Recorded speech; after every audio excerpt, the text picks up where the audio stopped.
Vamos lá, meu querido aluno, amigo e amiga concurseiro. Pois é, vamos na nossa luta, no nosso bate... Nem dói tanto, né? No nosso bate-papo concurseiro para gabaritar, para você gabaritar sua prova, ok? Não é tão difícil, claro que se você não atua nesse mundo jurídico, né? Não é advogado ou ainda não é formado em direito, não tem nada a ver, às vezes, né, a dificuldade é maior, mas não é difícil, é só estar atento, né, aos detalhes que a banca pode explorar, ok? Tudo bem? Então vamos lá.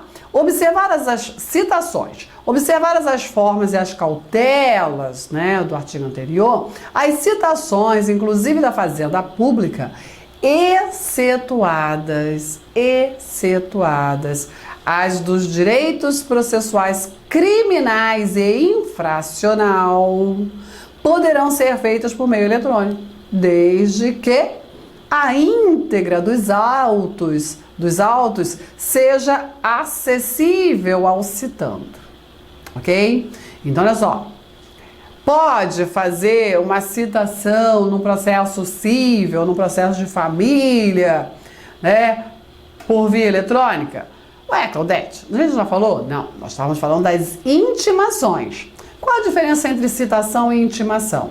A citação é um ato formal de ciência do réu, de que existe um processo contra ele, ok? Ah, mas ele já sabia, mas isso não estava comprovado no processo, ok? Se ele sabia, né? Tudo bem? Então, a citação tem esse objetivo, formalizar a ciência processual de que uma determinada pessoa está sendo acusada. E aí, se ela quiser, ela se manifeste. Tranquilo?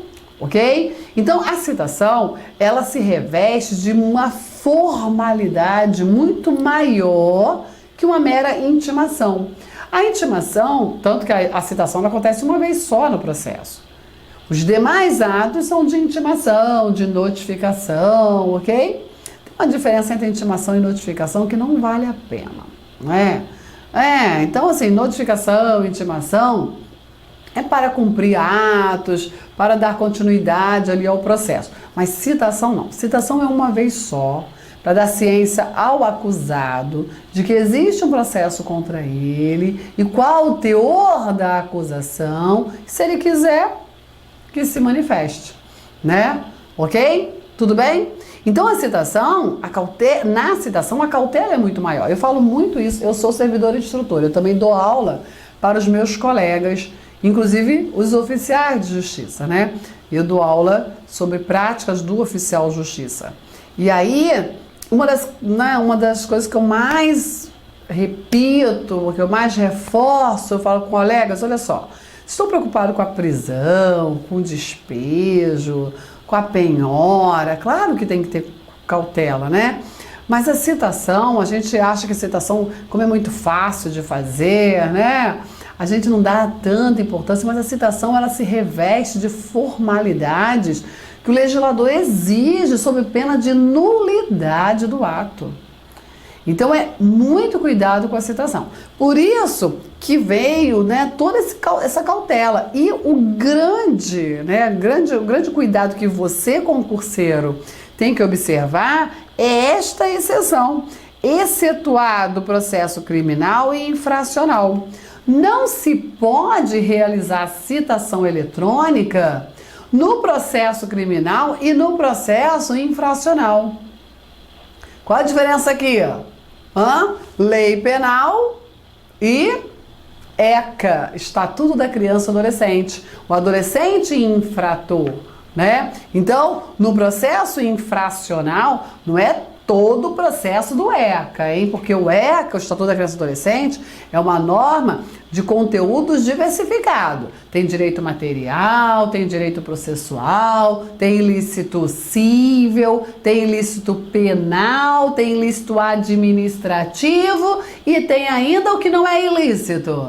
Porque se eu estou falando que é ilícito, são destinados aos adultos. E ainda existem os atos infracionais. O que é um ato infracional? Conduta análoga a crime. Qual a diferença de um ato infracional para o crime? O autor da conduta, né? Quando o ilícito é praticado por um adulto, nós temos o ilícito penal. Nós temos um crime, uma contravenção. Quando o ilícito penal é praticado, por essa mesma conduta é praticado por um adolescente, nós temos um ato infracional. Então, muito cuidado numa pegadinha de prova, né? Dizer que toda e qualquer citação, face, processo regulamentado pelo ECA está proibida, a citação está errado, porque depende do conteúdo processual, ok? Se estamos num processo para apuração de ato infracional, aí sim, está proibida a citação pela via eletrônica, ok? A citação eletrônica tem que ser a citação pessoal. Pessoal, citação real, né? Porque assim, a própria lei diz que a citação eletrônica tem o efeito de uma citação pessoal. Entendeu? Não é isso que nós já verificamos no vídeo anterior? Mas é preciso perceber que, tem que ser feito por outro meio, e aqui é a intimação via oficial de justiça em regra, ok? Ou citação, né? Por outro meio, mas desde que seja presencial, né? Seria isso. As cartas precatórias, rogatórias e de ordem, de um modo geral, todas as comunicações oficiais que transitem entre órgãos do Poder Judiciário, bem como entre os deste e os demais poderes, serão também preferencialmente realizadas por meio eletrônico, né? O que é isso? Cartas. As cartas são meios de comunicação entre juízos distintos, ok? De comarcas distintas. Você sabe, eu também dou aula de organização judiciária. Pois é, eu dou aula do ECA, eu dou aula para os oficiais, eu dou aula de organização judiciária. Você sabe, o que eu gosto é dar aula. Então deve se dar aula de tudo? Não. Quem dá aula de tudo não sabe nada, né? Pois é. Não dou aula de tudo, não. Eu dou aula de organização de instituições e servidores. São esses dois nichos. Aí o que sai disso é o ECA e o idoso, que eu gosto dessas duas legislações, né? Elas são sociais. Isso aí tem a ver mais com a pessoa, Claudete, né? Ok? Então vamos lá. Organização judiciária. Quando você estuda a organização judiciária, você aprende que vamos pensar num estado, né? Determinado estado tem lá o seu poder judiciário, o seu território para fins de aplicação da justiça precisa ser o quê? Repartido em diversos pedaços.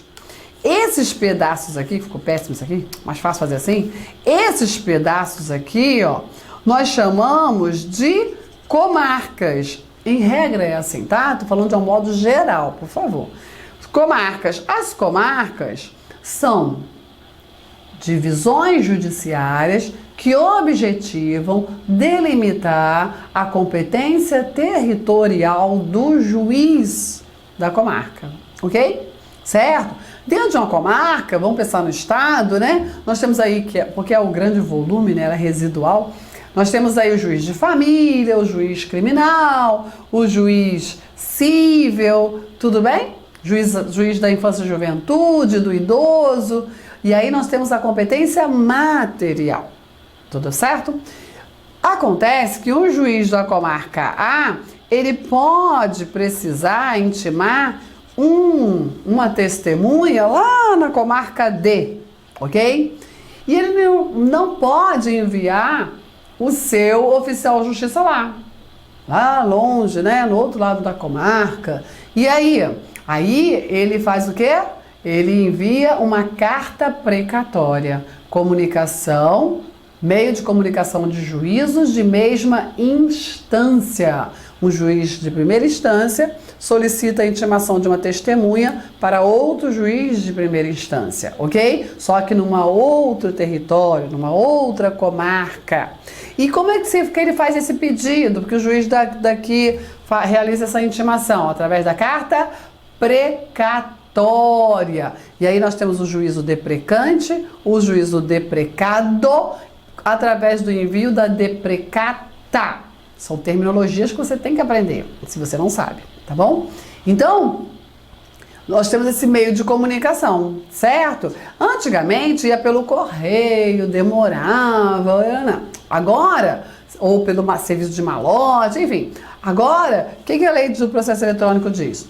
Envia carta precatória sim, mas pela via eletrônica, ok? Para agilizar isso.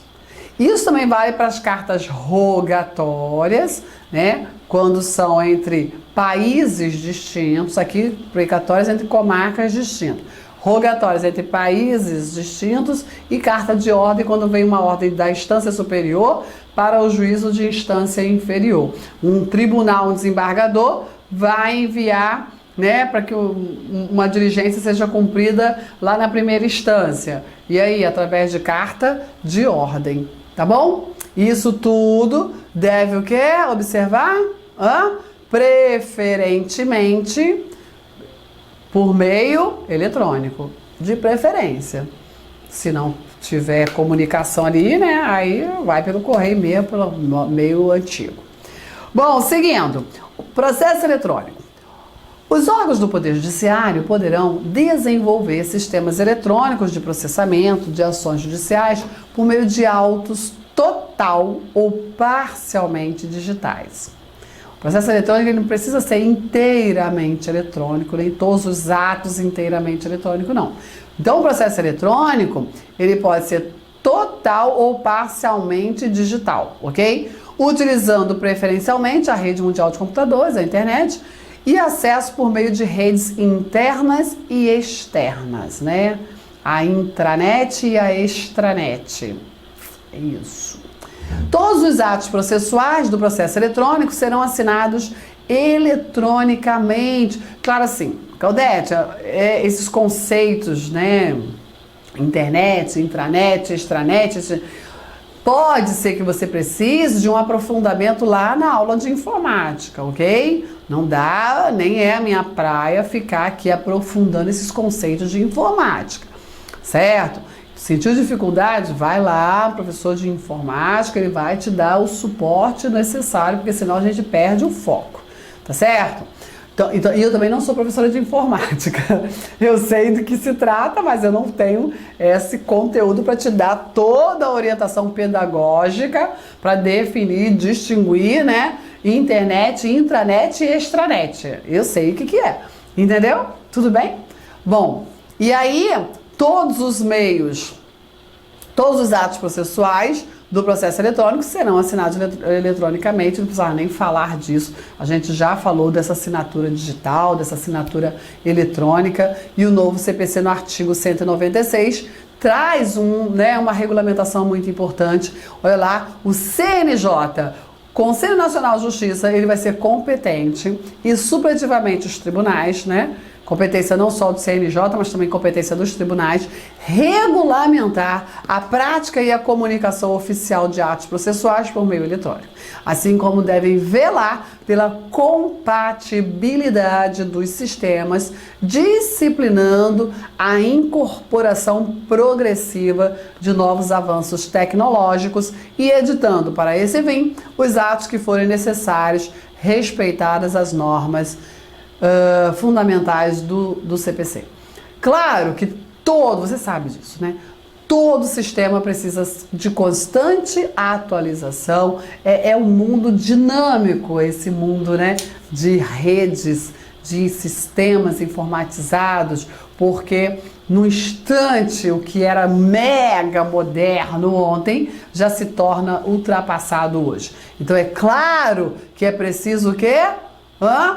Incorporar os novos avanços tecnológicos sempre, né? Para não ficar obsoleto e principalmente para não ficar fragilizado.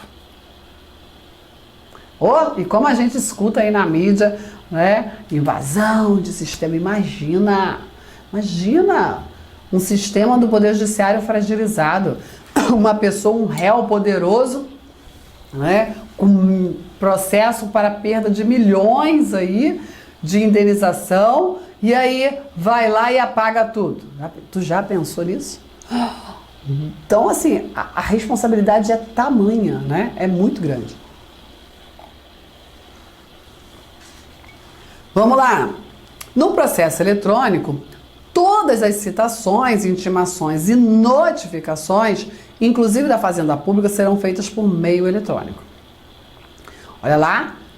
Todas as citações, intimações e notificações, inclusive da Fazenda Pública, serão por meio eletrônico. Claro que a gente precisa, né, lembrar, você não falou, eu não, o legislador não falou que lá no criminal e no processo infracional, pois é, o legislador tem hora que ele conflita, né, mas ele diz o seguinte, né, quando a lei é específica, a regra é específica, está valendo, né, a regra específica, na mesma lei. Olha, no ato infracional, no processo infracional, no processo criminal, não, a citação não, o resto pode ser. As citações, intimações, notificações e remessas que viabilizam o acesso à íntegra do processo correspondente serão consideradas vista pessoal do interessado para todos os efeitos legais. Então, aqui reforça o que já se falou. Olha, a vista acessou a informação, o documento, o teor, pronto. É considerado intimação pessoal, citação pessoal, notificação pessoal. Não é, já expliquei, uma citação, uma intimação presumida, fictícia, como se aplica esse entendimento para as citações e intimações por diário eletrônico, ok? Isso você tem que tomar muito cuidado.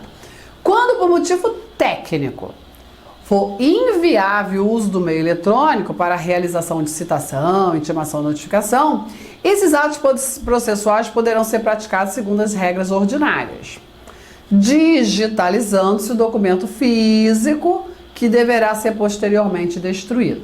Isso acontece muito, né, na minha vida funcional. Eu recebo vários mandados de intimação, de citação, de notificação de processo eletrônico, porque por algum motivo o juiz determinou que fosse feito através do oficial de justiça. Mas o processo é eletrônico. Vem para mim o mandado eletrônico, ok? Eu imprimo esse mandado, vai se transformar num papel, vai se transformar num mandado físico. Eu realizo o cumprimento desse mandado todo no sistema físico, colho a assinatura da pessoa, ok? E aí eu preciso digitalizar, escanear, digitalizar esse mandado e enviar para o processo eletrônico junto com a minha certidão com assinatura digital. E aí, o mandado que chegou para mim na forma física, ele se finaliza como um mandado eletrônico, ok? Ele foi cumprido na forma física, mas ele se finaliza no processo eletrônico também na forma eletrônica, porque ele vai ser digitalizado.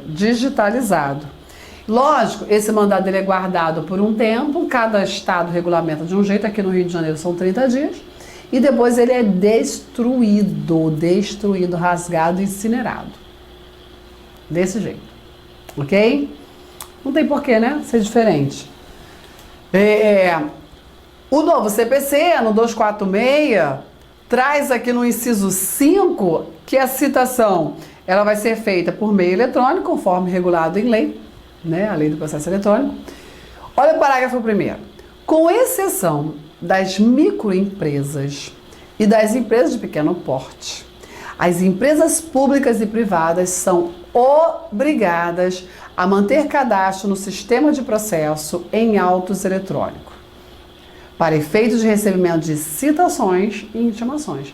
Você imagina o volume, né, de citações e intimações e a celeridade que esta regra processual causou em diversos processos, diversos litígios processuais, né? Muita coisa. As grandes empresas, elas são citadas por via eletrônica. Antigamente eu tinha que ir lá na empresa de telefonia, né? Na empresa de energia elétrica, e era um lote imenso que tinha que levar de mandado e colhe assinatura. Olha que demora e certifica um por um. Nossa, agora, olha a celeridade. Foram queimadas aí várias etapas, vários atos processuais, né? De digitar o mandado, imprimir o mandado, entregar para o oficial de justiça vai na empresa, cita a empresa através, né, do seu representante legal, do corpo jurídico, aí o oficial de justiça colhe a assinatura, aí certifica, devolve para o processo, aí o escrevente, né, o analista processual junta no processo e só então começava a contar o prazo. Olha quantos atos processuais foram eliminados com essa citação eletrônica, principalmente nas empresas, né, privadas maiores, empresas públicas, ok? Excelente avanço aí no mundo jurisdicional, né? Ok? Essa regra não se aplica-se à União, os estados, DF, município e as entidades da administração direta, né? Aplica-se principalmente às estruturas públicas. A distribuição da petição inicial e a juntada da contestação dos recursos e das petições em geral, todos em formato digital, nos autos do processo eletrônico, podem ser feitas diretamente pelos advogados públicos e privados. Quem são os advogados públicos, hein? Defensor público, procuradores do município, procurador do estado, procurador da União, sem necessidade da intervenção do cartório ou da Secretaria Judicial. Situação em que a autuação deverá se dar em forma automática, fornecendo recibo eletrônico de protocolo. Aqui também nós tivemos a eliminação de vários atos processuais. Vários atos, ok? Olha só, vamos pensar na petição inicial. O que é a petição inicial? A petição inicial estão ali as alegações, né, da parte autora que vai se socorrer do judiciário para solucionar o seu conflito. Então diz lá, o advogado vai elaborar a petição inicial contando o problema da parte, né, do seu cliente, da parte autora, né, e contra quem que ela exige que seus direitos sejam respeitados, né? Em regra, é dessa forma. E essa petição inicial, antigamente, lá nos primórdios do mundo do papel, ela era toda elaborada, redigida, aí impressa a petição. Eu nem estou falando lá da datilografia, não, estou falando aqui dos primórdios mais recentes, ok? Não tão longe, né? E aí, impressão da petição, advogado assinava fisicamente, e aí ia lá no cartório do distribuidor. O serviço de distribuição é um serviço importantíssimo, mega importante, que visa garantir a efetividade do princípio do juiz natural, assim como o equilíbrio na divisão de tarefas, ok? Na divisão de trabalho. É isso. Numa determinada comarca, nós temos lá 5 juízes de família, né? E a parte pleiteia pensão alimentícia para o seu filho. O advogado chega com a petição inicial no cartório do distribuidor, no serviço de distribuição. O serviço de distribuição, por sorteio, ia definir qual dos 5 juízes, já que todos têm a mesma competência material e territorial, qual daqueles 5 juízes é que vai ser o competente por livre distribuição, já que ninguém pode escolher o juiz que vai julgar a sua causa, né? Quem é o juiz que vai definir, vai julgar aquele pedido de pensão alimentícia? Entendeu? Ok? Então é um serviço que também toda legislação processual, toda legislação de organização judiciária tem uma cautela, sempre teve uma cautela imensa para regulamentar esse serviço. Tudo bem? Ok? E aí entregou no distribuidor, nós tínhamos o quê? O registro processual, né? A distribuição e o registro.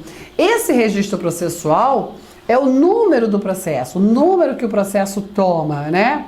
Ok? Então, a partir do momento que entrega a sua ação peticionada, a partir dali se inicia o processo. E quando se entrega no distribuidor, se define o número processual, a identidade daquele processo. Cada processo tem um número específico, ok? E ali registrou o processo. Depois do registro processual, nós tínhamos a autuação processual. O que é autuação? O que era autuação? O que é ainda, né, no processo físico? O que é a autuação processual no processo físico, que ainda existe, né? É pegar a petição que o advogado levou, né? Tá? Tem várias folhinhas, a petição, tudo bem? Aí o servidor do judiciário, eu fiz muito isso, vai lá, pega uma capa de processo, qualquer cor, Claudete, tem várias cores, não é qualquer cor não, tem que ver a lei de organização judiciária que diz qual a cor pertinente. Pega a capa do processo, coloca essa capa e preenche na formalidade exigida pela lei de processamento, pelas regras de processamento. Ok? Isso é autuação processual. Além de colocar a capa, tem que numerar as folhas. Todo esse trabalho é um trabalho de autuação processual num processo físico. Tudo isso acabou. Porque a distribuição ela acontece num formato digital, né? No processo eletrônico. Só essa distribuição é feita diretamente pelo advogado no sistema de distribuição, sem necessidade de cartório ou de secretaria. Olha, e foi eliminando pessoas, né? Mas dá celeridade. E a autuação, lembra aquela capa, numerar folha, aquela coisa toda, preencher capa direitinho? A autuação acontece de forma automática. E ali tem o recibo eletrônico, né? E o protocolo lá com a data, a hora de que houve a distribuição da inicial ou a juntada da petição, da contestação, do recurso ou de qualquer petição, certo? Então não só para distribuição, mas para juntada dos demais documentos. E os demais documentos, como é que acontece no processo físico? O advogado entrega no setor de protocolo, em regra é assim. Entrega no setor de protocolo, isso é a petição de continuação de processo. Assinada, entrega no setor de protocolo entrega para o cartório pesquisa no sistema onde que está aquele processo, pegou o processo no armário, faz a juntada da petição, ok? Com os documentos, termo de juntada, numera as folhas, verifica qual é o próximo passo processual para poder... é para o juiz, que o juiz analisar. Envia o processo, via de remessa. Isso tudo, todos esses atos processuais eliminados. Percebeu? Então, realmente, nós estamos caminhando para uma celeridade muito grande. Já melhorou bastante, mas ainda falta melhorar muito mais, né? Mas era muito pior, muito, muito pior. Quando o ato processual tiver que ser praticado em determinado prazo, por meio de petição eletrônica, serão considerados tempestivos os efetivados até as 24 horas do último dia. Quando a gente já falou disso, é verdade. Mas o legislador repetiu, né? Para você ver como ele vem reforçar essa regra. No caso acima, se o sistema do Poder Judiciário se tornar indisponível por motivo técnico, o prazo fica automaticamente prorrogado para o primeiro dia útil seguinte à resolução do problema. Mas ó, o sistema ficou indisponível. Se lá na sua prova aparecer informação de que a internet do advogado não funcionou, o computador do advogado não funcionou, sinto muito. Sistema indisponível. É diferente, e muito diferente, né? Os órgãos do Poder Judiciário deverão manter equipamentos de digitalização e de acesso à rede mundial de computadores à disposição dos interessados para a distribuição de peças processuais. Então, o advogado não pode dizer assim, mas eu não tenho computador, né? Pô, não, tem aí, ó, tá todo disponível para o senhor fazer daqui, ok? Não pode dizer que não tem acesso. Sob pena de cerceamento de defesa, né? Ok? Os documentos produzidos eletronicamente e juntados aos processos eletrônicos com garantia da origem através da chave privada, né? E de seu signatário serão considerados originais para todos os efeitos. Por isso, toda aquela cautela, né, da assinatura digital através de uma chave privada que se combina com a chave pública, que vai dar àquele documento uma assinatura única, assinatura digital. Isso, essa chave privada, se obteve através de um procedimento obtido presencialmente numa entidade credenciada, né? Então, toda essa cautela, exatamente por quê? Porque tudo observado, né? Todas as regras observadas, os documentos eletrônicos, eles são considerados originais. Não é cópia, é original, ok? Certo? Olha, eu vou te dizer que as pessoas sofreram impacto com isso. Eu lembro que quando a gente começou a receber mandado eletrônico, eu não cheguei a fazer isso não, mas alguns colegas que era assinatura digital não estavam, né, acostumados e infelizmente, né, nem tudo é comunicado pra gente. Vem a assinatura digital, como não tinha assinatura física, alguns colegas devolveram mandados por falta de assinatura do juiz. E era assinatura digital, né? E aí foi por quê? Por falta de informação. Não, isso aí é original, isso aí não é cópia não. Ok? Certo? Muito importante saber disso. Bom, eu vou parar por aqui, que o nosso tempo esgotou, mas o nosso bate-papo concurseiro continua no próximo vídeo, ok? Tchau, tchau, até lá!